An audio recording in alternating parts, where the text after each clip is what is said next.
Fundación Libertad y Desarrollo presenta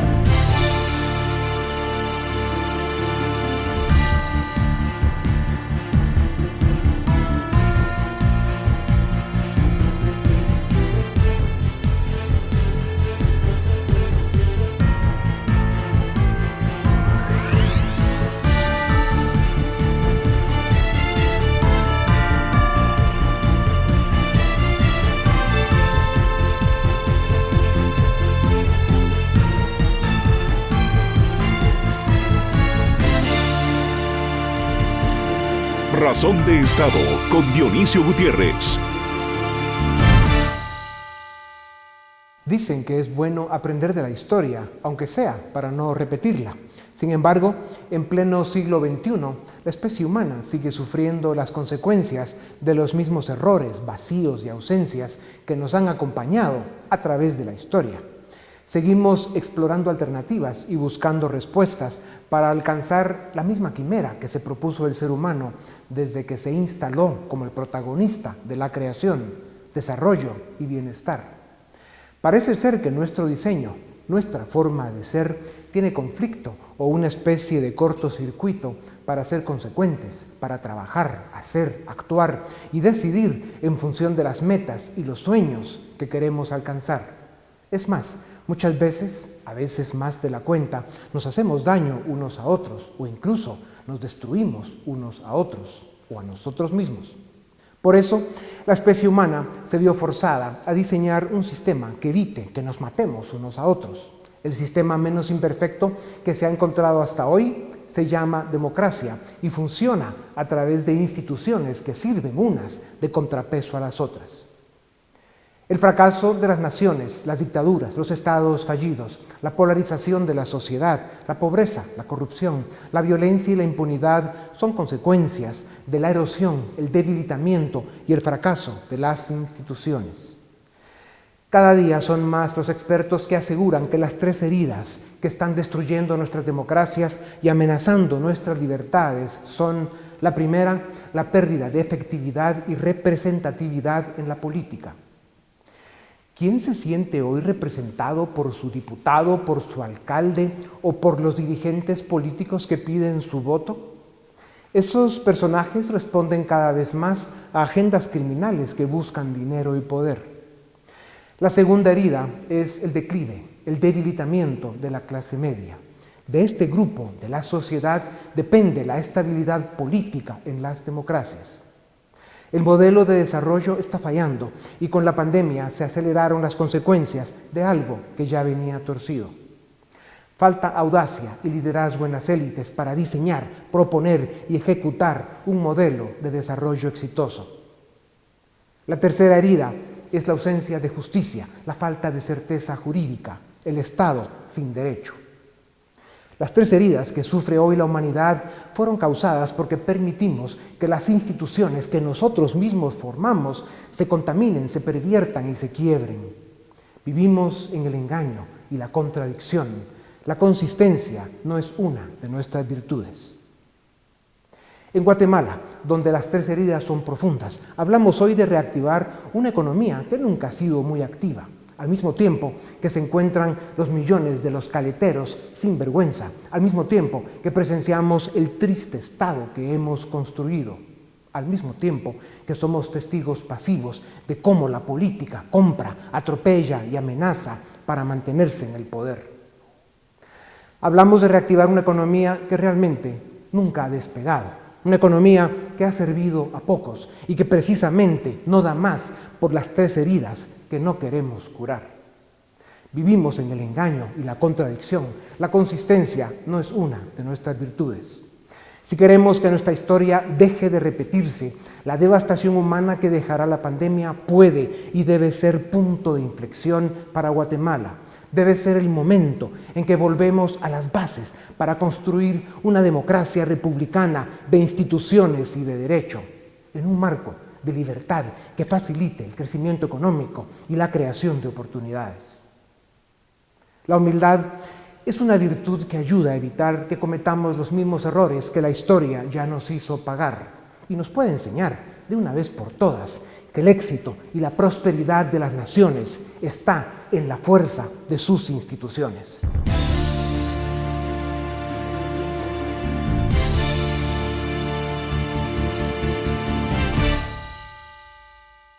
Aunque nos duela, Guatemala vive con la vergüenza de ocupar el puesto 146 de 180 países en el índice de percepción de corrupción, el puesto 101 de 128 en el índice de Estado de Derecho y el puesto 85 de 129 en el índice de protección a los derechos de propiedad. ¿Qué persona o empresa en su sano juicio vendría a invertir a Guatemala? Por eso, Guatemala ocupa el último lugar de Centroamérica en recepción de inversión extranjera y está entre los últimos 5 de América Latina. La otra vergüenza nacional son nuestros números sociales, a los que se suman el estado paupérrimo del sistema hospitalario, la debacle en la educación pública, el deterioro cuando no el abandono de la infraestructura nacional, las graves limitaciones de las fuerzas de seguridad y la ausencia de justicia en la mayor parte del país por falta de recursos en el sistema o porque ésta está en manos del narco o el capitoste del municipio. Por si esto fuera poco, en los últimos 30 años, la economía ha tenido un crecimiento neto promedio, esto es, restando el crecimiento de la población de 1.3%, una cifra a todas luces muy modesta, por no decir humillante. Encima de esta realidad, la cual los gobiernos niegan y las élites no ven, estamos sufriendo una pandemia que está dejando severas consecuencias. Estos datos vienen a cuento porque se escucha, con insistencia, que es necesario reactivar la economía. Sin embargo, las preguntas que debemos hacernos los guatemaltecos son: ¿reactivar la economía? ¿Cuál? ¿Cómo? ¿Para quién? Si somos un Estado capturado por la corrupción y para la corrupción. Somos un Estado sin instituciones fuertes, válidas e independientes. Y por eso, somos un Estado que no puede ser garante ni promotor de la recuperación de una economía que siempre ha estado en ruinas para la mayoría.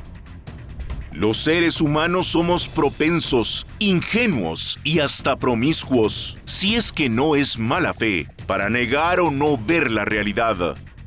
Eso de reactivar la economía en las condiciones en que están las instituciones del Estado es engañarnos a nosotros mismos. Lo que realmente estamos haciendo es taparle el ojo al macho, decir 4 palabras bonitas sobre reactivación y pretender que, con eso, está resuelto el problema. El gigantesco desafío económico y social que tenemos no se resuelve aprobando leyes con buenas intenciones. Esto simplemente no tiene tracción ni sustento, como tampoco lo tiene empujar paquetes teóricos de reactivación económica cuando no hay condiciones. Esto equivale a arar en el agua. A pesar de los esfuerzos de un gobierno de tan solo 9 meses de edad, el reto sigue siendo evitar que Guatemala sea gobernada por charlatanes, narcos y matones, desde el Congreso o desde cualquier otro poder del Estado. Cuando nos dicen a esta tribuna o a la Fundación y Tanque de Pensamiento que la presenta que debemos ofrecer soluciones, pues, una vez más, con persistencia y necedad, repetimos y reiteramos que si en Guatemala no agarramos al toro por los cuernos, si no le ponemos el cascabel al gato, si no tenemos la más mínima decencia para llamar a las cosas por su nombre, si no hacemos lo correcto y lo decente, seguiremos hundidos en este fango pestilente de corrupción, impunidad e incompetencia en que vivimos. Seguiremos atrapados en este lodazal repugnante, mangoneado por políticos delincuentes y mediocres. Seguiremos siendo cómplices o testigos pasivos de la debacle de un gran país que lo tuvo todo para ser, pero que no quiso ser. para construir una economía robusta que ofrezca oportunidades para todos y genere suficientes recursos para el gobierno. Guatemala necesita hacer las 4 grandes reformas del Estado: ley electoral, justicia, servicio civil y administración del Estado. Guatemala necesita elegir autoridades para sus cortes de justicia y que éstas cumplan y hagan cumplir la Constitución. Guatemala necesita superar el subdesarrollo político para hacer factible el crecimiento económico y efectiva la solución de nuestros problemas sociales. Como lo confirman la historia, los científicos y la realidad, para lograrlo, Guatemala necesita instituciones respetables, fuertes e independientes. Lo demás es seguir en el engaño. Y como nuestra economía carece de la masa crítica suficiente para crecer a la velocidad que necesitamos, es imprescindible realizar la integración económica de Centroamérica, con políticas fiscales, laborales, de inversión, migratorias y ambientales que brinden el marco propicio para crecer de forma continua y vigorosa. Si queremos ser serios, esta es la agenda que necesita nuestro país para activar la economía.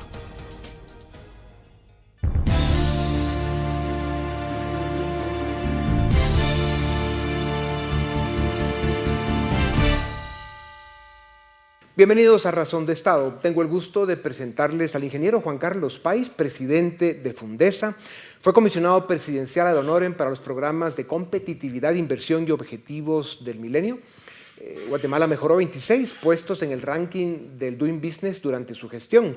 Participó con dedicación en el diseño del Plan para la Prosperidad.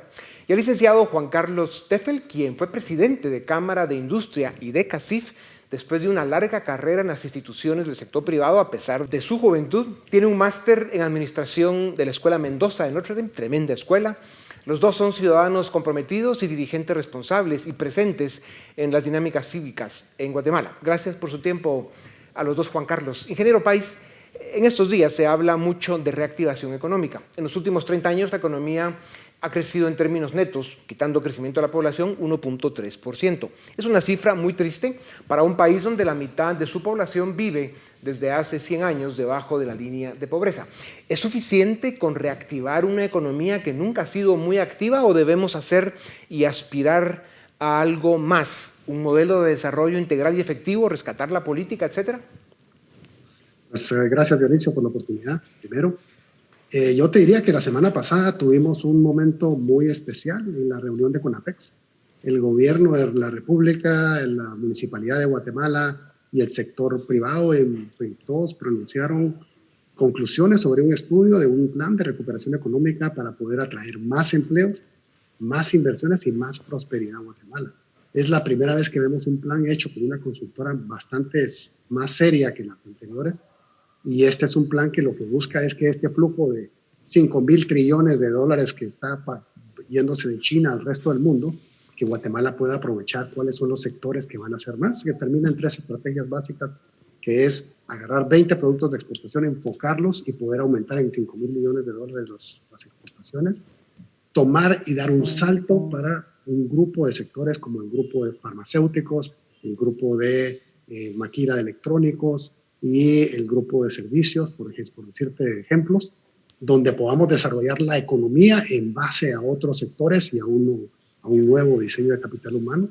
Y luego forma una nueva agenda de competitividad basada en infraestructura, en el clima de negocio y en el tema de cómo poder mejorar el capital humano de Guatemala. Yo creo que ahora, nunca había visto Páez, un plan. Cuando uno habla de un plan tan ambicioso como ese, ¿es posible o factible que funcione si el Estado funciona? Si hay instituciones que dan las garantías, las certezas para que un plan, sobre todo con tantos recursos, pues tenga las consecuencias que se esperan y no que termine pues en lo mismo de siempre, ¿no? Corrupción, en fin, promesas incumplidas.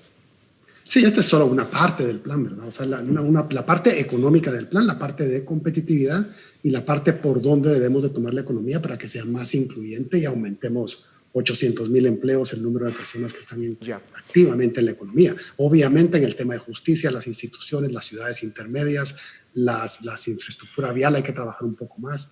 Hay otros temas que trabajar, pero este tema es un tema que no tenía un orden y hoy se ve un futuro donde hay una alineación de los... Licenciado Teffel, ¿es realista hablar de activar o reactivar la economía en una nación donde las instituciones garantes, como decíamos, de la certeza, las garantías y las seguridades no funcionan? ¿Por qué son indispensables las 4 reformas que el Estado necesita? Sí, definitivamente. Primero que nada, buenas tardes a toda la audiencia. Gracias por la invitación. Creo que la reactivación económica tenemos que pelear por ella. El plan que habló Juan Carlos Páez hace un momento, creo que es un plan muy ambicioso y es bueno tenerlo y hay que hacer todo lo posible para que se lleve a cabo. Tenemos que trabajar también y tiene que haber mucha voluntad política de parte de los actores políticos del país. Como sector privado no vamos a ser solamente el sector privado el que saque adelante a un desarrollo económico. Necesitamos el compromiso político de las reformas necesarias. Muchas de ellas son pequeñas, pero que no se han dado a lo largo de los años. Tenemos que seguir trabajando y si no se dan esas reformas, pues hacer lo que se pueda por sacar el país adelante como lo hemos venido haciendo. Sin embargo, ingeniero Páez, cuando vemos el Club de Países Ricos y con mejores indicadores de desarrollo, descubrimos que el denominador común es que tienen instituciones válidas, fuertes e independientes. La política, la justicia, la seguridad y la administración pública funcionan razonablemente bien. En ENADE de 2019 participó el economista James Robinson, coautor del extraordinario libro ¿Por qué fracasan los países?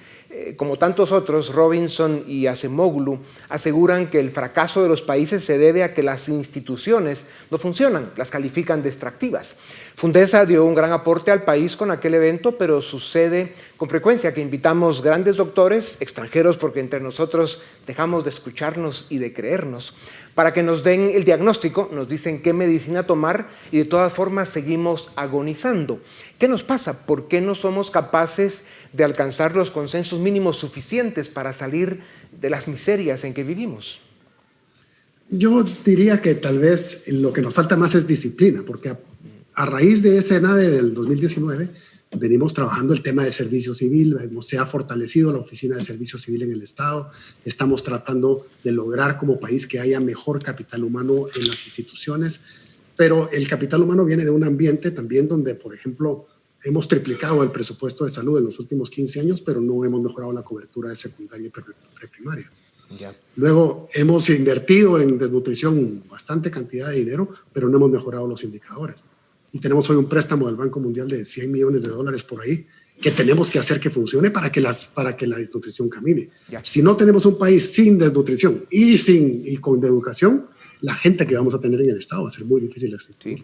Pero sí, las instituciones son claras. O sea, sí diría usted que hay un compromiso, que se mantiene el compromiso de las instituciones del sector privado para que sigan motivando al Estado, que tiene la responsabilidad de hacer las reformas, que las haga.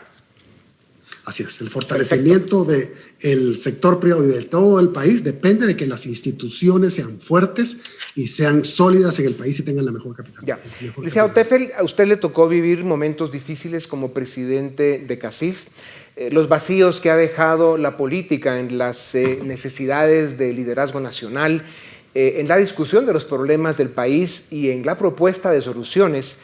Ha empujado y obligado desde hace muchos años a que de forma anormal y accidentada otros sectores como la prensa, el sector privado y la sociedad civil llenen esos espacios que los partidos políticos han abandonado. La mayoría de ellos, pues como sabemos, son bandas criminales que se dedican a saquear al Estado o a facilitar el crimen y la impunidad. ¿No cree usted, licenciado Teffel, que la llamada reactivación económica tiene como condición la reconstrucción de las instituciones de la democracia, empezando por los partidos políticos? Sí, creo que tiene mucho que ver, pero creo que se tiene que hacer en paralelo. Llevamos, como muy bien lo decís, 30, 40 años agarrando ese vacío de poder porque nos toca, porque muchos partidos políticos no han cumplido su función, pero tampoco podemos esperar a que los partidos políticos se fortalezcan y los partidos políticos se vuelvan instituciones de largo plazo como vemos en otros países, si no, el país no avanzaría. Creo que hay que hacerlo en paralelo. Sí. Y creo que lo que tiene que haber aquí es un acuerdo de élite que se oye feo, pero un acuerdo de élites políticas donde los grandes actores del país y representativos del país, digamos, un acuerdo del siguiente paso que hay que dar para Guatemala. Ya. Pero tenemos que ponernos de acuerdo. Es refrescante escuchar esa reflexión. Ingeniero País, Guatemala ocupa el puesto 146 de 180 países en percepción de corrupción, el 101 de 128 en Estado de Derecho y el 85 de 129 en protección a los derechos de propiedad. Sin protección a la libertad, a la vida y la propiedad es imposible que un país prospere. ¿Qué modelo político y de desarrollo nos permitiría cambiar estos indicadores? Pues yo creo que lo primero que tenemos que hacer es olvidarnos de este tema de izquierda y derecha y buscar tener un país conjunto. Este es un tema que nos ha desgastado mucho. Guatemala siempre tiene su energía interna que se está golpeando y no logramos salir adelante como país hacia afuera. Entonces, para mí, el tema de los derechos humanos, tenemos que proteger a los defensores de los derechos humanos y todos tenemos que ser defensores de los derechos humanos para que los derechos humanos se protejan en el país. Si no tenemos los derechos humanos garantizados para la población, va a ser muy difícil que la democracia siga caminando poco a poco y desarrollando su economía. Ya. Entonces yo creo en el diálogo, creo que debemos de hacer los puentes y olvidarnos de este tema de izquierda y derecha. Como decía. En los segundos que nos quedan, el licenciado Teffel, si queremos ser consistentes, si pretendemos dar a nuestro país el aporte intelectual que necesita, ¿se atreve a afirmar aquí ahora que lo que corresponde no solo a Guatemala, sino a Centroamérica, es rescatar la política, realizar las reformas que el Estado necesita, la reforma electoral, el sistema de justicia, el servicio civil y la administración pública, y al mismo tiempo de asegurar y garantizar instituciones válidas, fuertes e independientes, ir con la integración económica de Centroamérica y promoviendo todas las medidas, leyes y motivaciones posibles para que la economía funcione lo mejor que se pueda? ¿Es este el modelo de desarrollo que nos daría una oportunidad honesta, consistente y realista? 30 segundos. Sí, creo que la unión económica de Centroamérica es vital. Somos un país, un pedazo de continente en un mundo enorme. Somos un microbio al lado de un elefante y tenemos que unirnos en ese sentido. Y se ha demostrado que con voluntad política sí se puede. Con la unión aduanera imperfecta que se hizo con Honduras hace 5 años, Juan Carlos creo que estuvo parte de eso, se logró en 6 meses con voluntad política. Llevamos 40 años tratando de hacer una unión aduanera, una integración centroamericana que no ha llegado a ningún lado por la falta de voluntad política. Yo insisto que si los gobernantes de turno y las instituciones del Estado trabajaran, mucho se pudiera hacer. Sí. Pues muchas gracias. Ustedes dos juegan un papel muy importante en las instituciones del sector privado, un sector de la sociedad sin duda alguna indispensable, necesario y vital para avanzar en esta agenda pendiente que tenemos de desarrollo para Guatemala. Muchas gracias y volvemos en un momento para seguir en nuestra entrevista en Razón de Estado.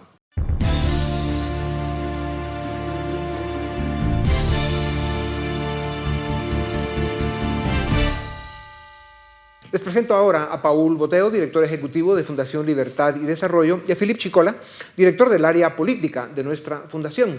Bienvenidos a Razón de Estado. Licenciado Boteo, se habla desde el sector privado y de otros sectores de la sociedad de la importancia de reactivar la economía y hablan de una serie de leyes y proyectos que sin duda alguna son importantes. Al mismo tiempo que vivimos en Guatemala, pues el deterioro político que nos ha generado el subdesarrollo político del que somos víctimas desde hace demasiadas décadas. ¿Cómo se pueden conciliar esos enormes déficits que tenemos en la parte económica y en la parte política para avanzar en la agenda de desarrollo que necesitamos? Bueno, yo creo que al final son necesarias las dos agendas. Por una parte, tenemos una crisis que es la crisis más fuerte que hemos vivido en Guatemala en los últimos 30 años, y con lo que nos viene por los próximos 2 meses del resurgimiento del virus en todo el mundo, posiblemente vaya a incrementarse el impacto en la crisis económica. Entonces es necesario ese tipo de leyes que se están impulsando. Pero también tenemos que ver el largo plazo en el sentido de que durante muchos años en este país se han hecho planes, se han hecho estrategias, pero el problema de fondo es que no hemos podido ejecutar esas estrategias precisamente por un sistema político fallido y por un Estado que es inoperante. No nos queda más que poder impulsar ambas agendas, pero de verdad impulsar las dos, porque si solo nos vamos a concentrar en el corto plazo, pero vamos a olvidar el largo plazo, creo que no va a tener los resultados que nosotros esperamos. ¿Usted puede resumir eso como que la falta de instituciones es lo que impide realmente el desarrollo de las naciones? Definitivamente, ese ha sido precisamente el aporte de la economía en los últimos 30 años con muchos autores, y eso es lo que nos dice precisamente la experiencia. Sin instituciones fuertes, sin instituciones que operativicen los planes y las estrategias económicas, no se puede dejar el subdesarrollo. Se queda todo en una agenda de buenos deseos. Liceo Chicola, la promesa del gobierno es reactivar la economía a base de gasto público. El principal problema es que le daremos más dinero a un Estado capturado por el narco y la corrupción, básicamente. ¿Qué lógica tiene esto entonces? Es la lógica de echarle más agua a la cubeta agujerada. Si no se hace antes un esfuerzo por rescatar instituciones, por reformar el sistema de justicia, el modelo de gestión pública, el servicio civil y el sistema político electoral, podemos ampliar presupuestos, podemos darle más recursos a las instituciones, pero al final esos recursos van a ser capturados por la corrupción. Si no hacemos antes una reforma profunda de las instituciones del Estado, encaminadas a crear institucionalidad sólida, cualquier política económica, cualquier política fiscal no van a tener el objetivo de generar realmente desarrollo para la población. Ya, Liceo Chicola. A eso habría que agregar, de que efectivamente lo que vamos a tener es un presupuesto desfinanciado durante este año. Vamos a tener un déficit fiscal que va a rondar más o menos el 5 o 6% del PIB, y para el próximo año también se está proyectando algo similar. Entonces es una tragedia en el sentido de lo que ya indicaba Philip, de que esos recursos se van a malgastar, pero por otra parte nos estamos endeudando y vamos a llegar a un nivel de endeudamiento de más o menos el 35% del PIB, lo cual ya hace sonar las alarmas de emergencia, y posiblemente podemos entrar en una crisis de deuda pública en el mediano plazo. Hay que ver lo que está ocurriendo en Costa Rica. Lo impensable, que era básicamente la Suiza de Centroamérica, está hoy en problemas fiscales. Eso es lo que tenemos que evitar. Sí. Y precisamente por el fracaso que estamos teniendo en la parte económica, licenciado Chicola, el peligro es que este subdesarrollo político del que somos víctimas y lo que pasa con nuestras economías cree las condiciones para movimientos populistas. En las últimas elecciones en Guatemala, el partido afín a Codeca y su candidata Telma Cabrera se llevaron casi 500,000 de votos, algo impensable hace algunos años. ¿Hay amenaza populista en caso de que el país no entregue resultados pronto? Totalmente. Si vemos la historia de Ecuador con Correa, de Bolivia con Evo o de la Venezuela pre-Chávez, básicamente eran países que tuvieron periodos de poco crecimiento económico o de estancamiento económico, clases medias que perdieron una situación de comodidad de vida, instituciones débiles y movimientos populistas emergentes. Todo eso lo encontramos hoy en Guatemala. O sea, Codeca ya dio el campanazo en el 2019 con ese 10% de Telma Cabrera. La pandemia COVID-19 tristemente está generando más pobreza, está generando pauperización de las clases medias. Si no se atienden los problemas estructurales en materia de instituciones y de crecimiento económico, eso es un caldo de cultivo para que en 2023, no sé si Telma Cabrera, pero movimientos como el que ella representó en las elecciones pasadas puedan dar una campanada electoral, y eso sería una tragedia para Guatemala. Sí, más allá de que sea un conflicto ideológico, el problema es que los valores que representan, o mejor dicho, los antivalores que representan, pues son precisamente los que han causado el subdesarrollo y la miseria de los pueblos. Y precisamente porque las élites de América Latina no han sido capaces de diseñar y ejecutar un modelo de desarrollo efectivo, es que caemos en ese tipo de trampas suicidas. Licenciado Boteo, dar más dinero a un Estado que además de corrupto es disfuncional es un error. En 2020 lo demostró, pues el gobierno tuvo el presupuesto más grande de la historia y se robaron muchísimo, otra parte no se ejecutó o se lo gastaron burócratas inútiles.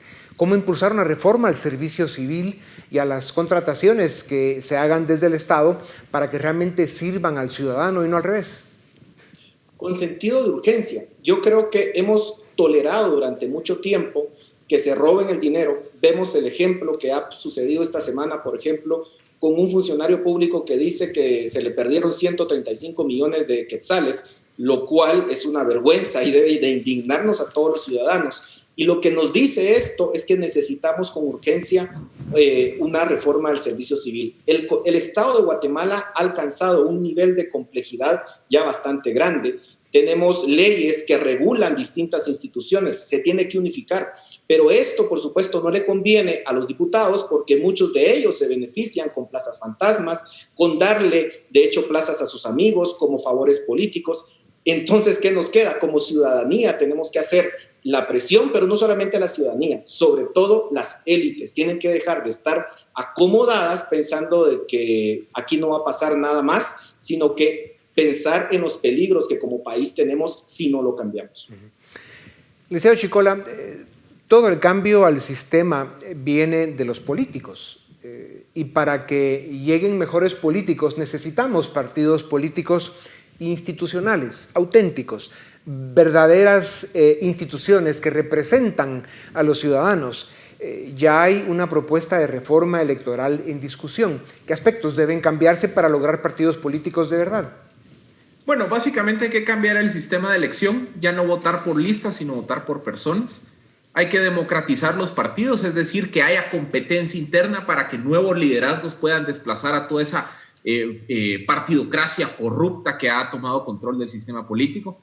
Hay que establecer un modelo más activo de financiamiento en donde se permita precisamente que buenos guatemaltecos financien a los partidos políticos. Hay que revisar el modelo de acceso a medios de comunicación y sobre todo hay que darle más fortaleza al Tribunal Supremo Electoral para sancionar a partidos que están vinculados con crimen organizado o que simplemente violan las normas electorales. Una reforma que abarque esos ejes creo que nos daría la base para empezar a refundar este sistema de partidos que es disfuncional y que solo sirve en los intereses de la corrupción y el crimen organizado. Pues muchas gracias. Sin duda alguna, la sociedad guatemalteca, especialmente las élites, tenemos que vivir con la convicción, con la certeza de que un modelo de desarrollo exitoso y efectivo necesita esos dos grandes ejes, la política con instituciones válidas, fuertes e independientes y un modelo económico que realmente resuelva las necesidades y ofrezca todas las oportunidades que las naciones necesitan. Muchas gracias a ustedes. Esto es Razón de Estado.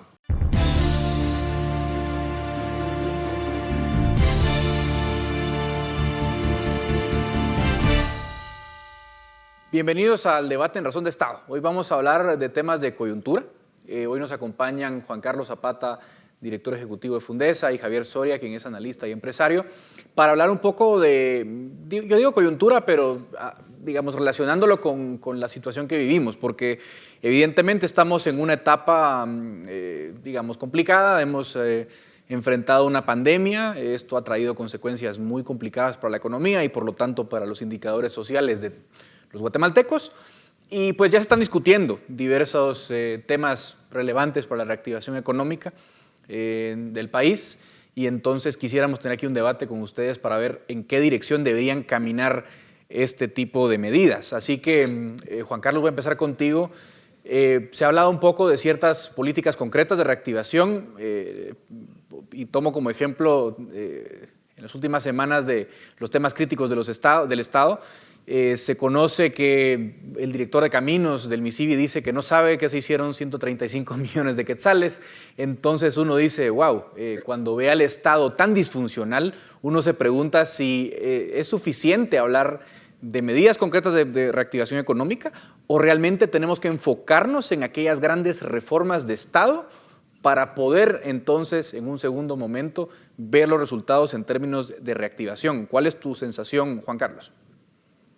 Gracias, Edgar, y un saludo pues, a todos los televidentes. Realmente lo que estamos viendo es la urgente necesidad de fortalecer las instituciones. Recordemos que Fundesa desde el año pasado, durante el Encuentro Nacional de Empresarios, habló sobre la importancia de pasar de un estado líquido a un estado sólido, haciendo el símil de la importancia que tiene para nuestro país reformas estructurales como las reformas al sector justicia, en donde pues claramente vamos a caer en la necesidad de una reforma constitucional por la forma en que se eligen especialmente a los magistrados, también las reformas a la ley electoral, la reforma a la ley de servicio civil, que lastimosamente pues está engavetada en ONSEC, y también reformas que ayuden a fortalecer la capacidad del Estado para poder generar mayor transparencia y calidad del gasto público.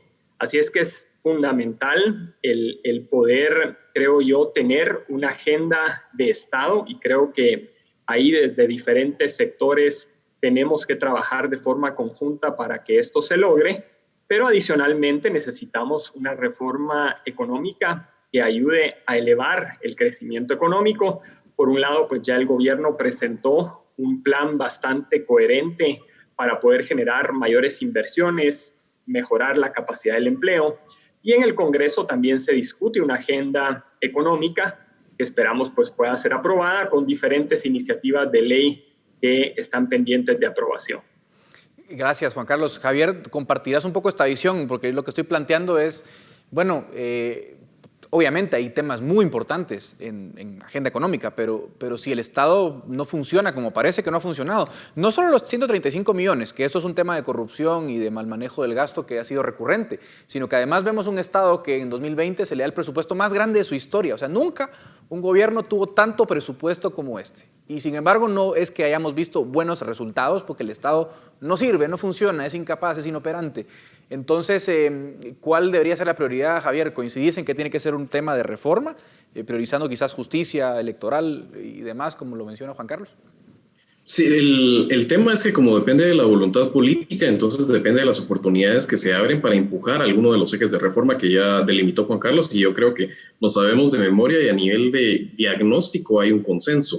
Tal vez falta profundizar algunas de las avenidas de reforma en cuanto al calado de esas reformas y el contenido en sí. Recordemos que la ventana de oportunidad que se cerró con la justicia fue precisamente porque no estábamos de acuerdo en cómo reformar esa justicia. Y en ese momento varios sectores, incluido la patronal y las instituciones que giran alrededor de la patronal, se opusieron a esa reforma del sector de justicia. Y hoy en día lo que vemos es que ya la chamarra no va para más. Esto ya tronó a un nivel donde realmente estamos en una encrucijada muy difícil con magistrados fuera de plazo, con un plazo fatal después para elegir a Corte de Constitucionalidad, y se vuelve un entuerto que en el momento era técnico y de plazos constitucionales, se vuelve un problema político. Juan Carlos, en ese punto yo creo que hay un tema interesante. Evidentemente tú mencionabas reformas que son indiscutiblemente las más importantes dentro del contexto local. ¿Hay madurez política? ¿Hay alguna reforma? Hablemos, por ejemplo, de justicia, luego podemos abordar electoral, contrataciones. ¿Hay una posibilidad de consenso para, digamos, emprender una reforma de justicia? Tú mencionabas que implica necesariamente tocar algunos artículos puntuales de la Constitución. ¿Será posible ponernos de acuerdo o repetiremos un poco lo que pasó hace 3 años cuando no se lograron consensos? Uno de los temas importantes es, primero, recordar la importancia que tiene esta reforma al sistema de justicia, y también recordar que hubo artículos que se incluyeron en la pasada reforma que nada tenían que ver, como la justicia indígena. Entonces, creo que es importante esclarecer la importancia que tiene para nuestro país en este momento apegarnos a una reforma. Y creo que en esta justa medida hay que recordar también que el propio presidente de Guatemala, el doctor Yamatei, había empezado un proceso de discusión para una reforma, y por supuesto después vino la pandemia. Así es que claramente hay un tema pendiente que creo que se deberá retomar con el Ejecutivo, que creo que además es el que le compete como coordinador del gobierno y por supuesto como la persona mandatada a poder generar esa unidad nacional, a que se pueda hacer una reforma contundente al sector justicia que permita esa meritocracia que todos queremos en los juzgados, y también esa falta, digamos, de que hoy a través de comisiones de postulación se eligen a los magistrados. Juan Carlos, ahora una pequeña pregunta al respecto. Digamos, en 2017 se quitó en algún momento la justicia indígena y de todas formas la reforma se cayó. ¿Hay otros temas que también generen algún tipo de división? Es que claramente para el momento en que se empezó a discutir que ya no fuera la justicia indígena, creo que se pasó el momentum político, porque también hay que decirlo, estos son temas de ventanas de oportunidades políticas que se deben aprovechar, porque claramente hay que decirlo, todas estas reformas tienen que ir al Congreso y se necesita una mayoría en el Congreso. Entonces, para que esto se logre, Yo sí soy de la idea y creo que es un consenso generalizado que tenemos que llegar a ciertos acuerdos mínimos y que debe haber, y creo que en esto hay que aprovechar esa oportunidad de una propuesta de reforma que el presidente pues ha venido liderando y que habrá que continuar en el momento en que ya pues pasemos estos temas de la pandemia a retomarlos en el Congreso. En un Congreso tan desprestigiado, Javier, uno se pregunta en estos casos quién es el interlocutor más indicado para lanzar un tema como este. ¿Es el presidente Giammattei el indicado? Tampoco hay muchas opciones, Javier, ¿o hay otras? Debería ser por la jerarquía del cargo, es el mandatario, él debería ser.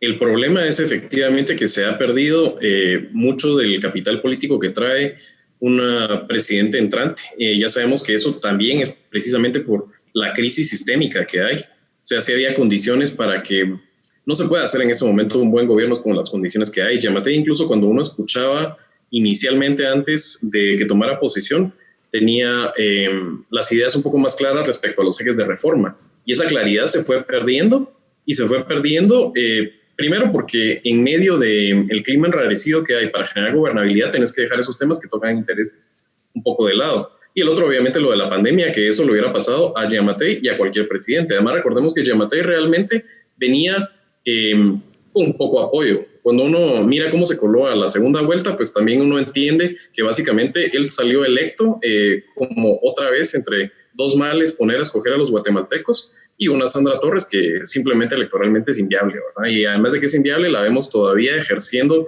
adentro del mismo Congreso su influencia nociva. Entonces, ahí es donde las oportunidades se cierran en el momento y es difícil saber en el clima en el que está. No sé si ustedes tienen alguna luz de por dónde creen que pudiera en este momento abrirse otra avenida.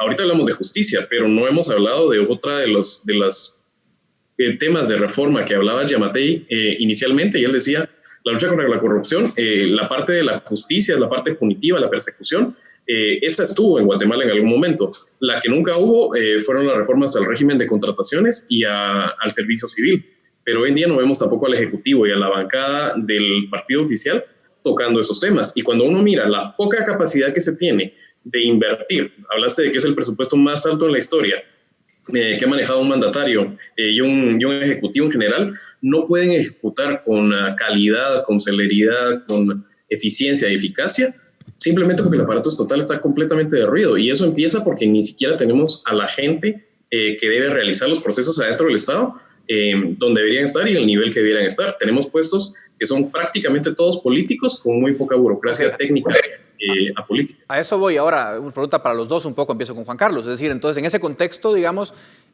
veo que el eje de reactivación del gobierno para el año siguiente es mucho énfasis en obra. Una obra que va a contratar, por un lado, el MICIBI y por otro, los consejos de desarrollo. Es decir, a mí lo que me da la sensación es que es dinero a saco roto mientras no cambiemos un poco el esquema de contrataciones. Entonces, ¿cuál debería ser nuestra actitud frente al corto plazo? ¿Debería ser hacer un bloque y enfatizar en la reforma de Estado o tolerar ese gasto público grande? Porque, ojo, la deuda incrementa.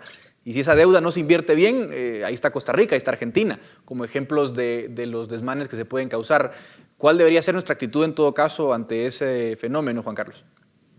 Tenemos un gran desafío por delante. Lo primero es que si el presupuesto que se está presentando no se aprueba, el gran dilema que tenemos es que lo que va a quedar es mayor a lo que se está presentando como un presupuesto del gobierno para el próximo año.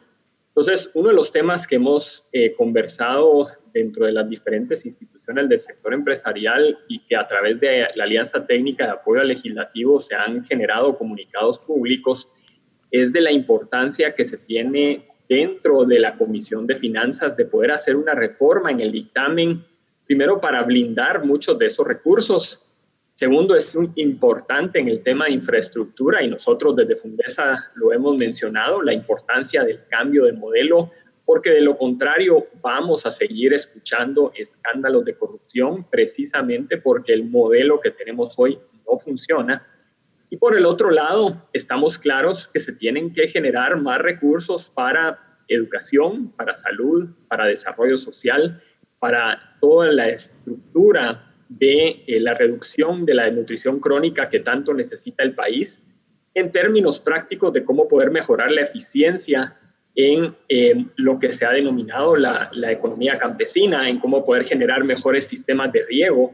Entonces creo que es importante fortalecer esa capacidad del Estado y que como sociedad civil encontremos desde diferentes puntos de vista acuerdos mínimos para poder avanzar como país. Javier, en ese sentido, un poco lo que dice Juan Carlos tiene un punto muy importante. Si no se aprueba el presupuesto es peor, porque nos quedamos con este presupuesto ampliado de 2020, que es enorme. Pero si se aprueba el que propuso el Ejecutivo, tampoco hay buenas noticias, porque hay un montón de gasto que, insisto, o a no ser que opinen diferente, va a saco roto. Entonces, un poco ¿en qué quedamos parados, Javier?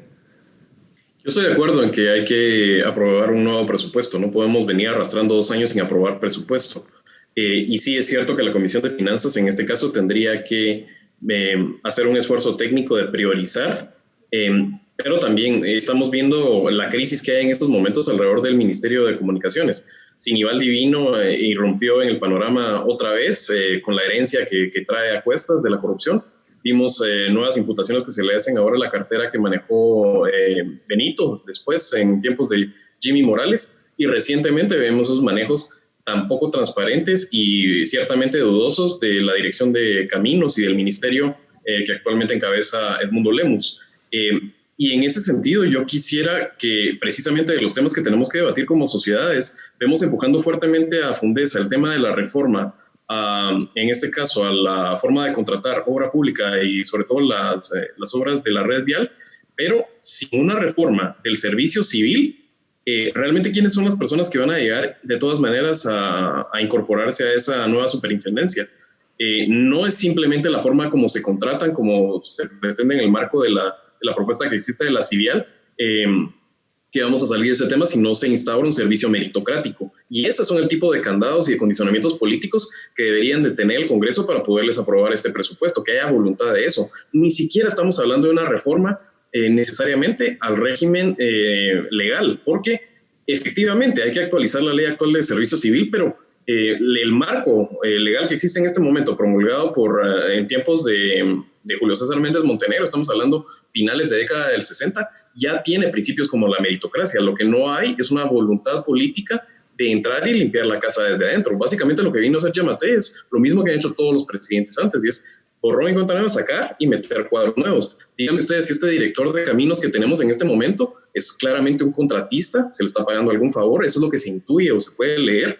Realmente un puesto como ese debería ser un ingeniero vial del más alto nivel que llega a un puesto como ese coronando su carrera. Gracias. Nos queda poco tiempo, pero por alusión, Juan Carlos, ¿quieres comentar algo sobre esto? No, yo estoy completamente de acuerdo. De hecho, la reforma dentro de la iniciativa 5431, la Ley General de Infraestructura Vial, establece precisamente un servicio civil para la Civial. Y eso es claramente técnico, como se ha visto en otras comisiones, como la Comisión Nacional de Energía Eléctrica, donde lo que tenemos son profesionales realmente de Estado. ¿Acaso hemos visto estos temas de corrupción que vemos en Caminos todos los días en la Comisión Nacional de Energía Eléctrica? No. ¿Por qué? Porque el sistema funciona, porque hay personas capacitadas, bien pagadas, que realmente saben de su trabajo y que no llegaron por favores políticos. Y ese es el cambio de modelo que precisamente se está impulsando. Entonces, creo que es importante reconocer, yo estoy de acuerdo, y lo vimos ayer en la conferencia de prensa, en donde vemos al subdirector explicando. ¿Por qué? Porque probablemente el subdirector es más técnico, pero él no es el director porque no tuvo los favores políticos para que lo pusieran de director. Entonces, eso es claramente lo que hay que cambiar, es la forma en que el director de caminos llega a la institución y que sea con base en meritocracia. Gracias. Bueno, esa ley dará para un programa próximo. Te invitaremos seguramente, Juan Carlos, y tal vez Javier, para que discutamos, porque da para mucho más la propuesta, pero les agradezco a ambos por sus aportes. Lo que no queda ninguna duda es que estamos de acuerdo que las reformas más importantes son las reformas de Estado. Sin una justicia funcional, sin un servicio civil que funcione, sin contrataciones transparentes, no tiene sentido seguir dando recursos a un Estado que es inoperante. Muchas gracias, Juan Carlos Zapata y Javier Soria, por esta conversación, y también a ustedes por acompañarnos en este debate en Razón de Estado. Muchas gracias.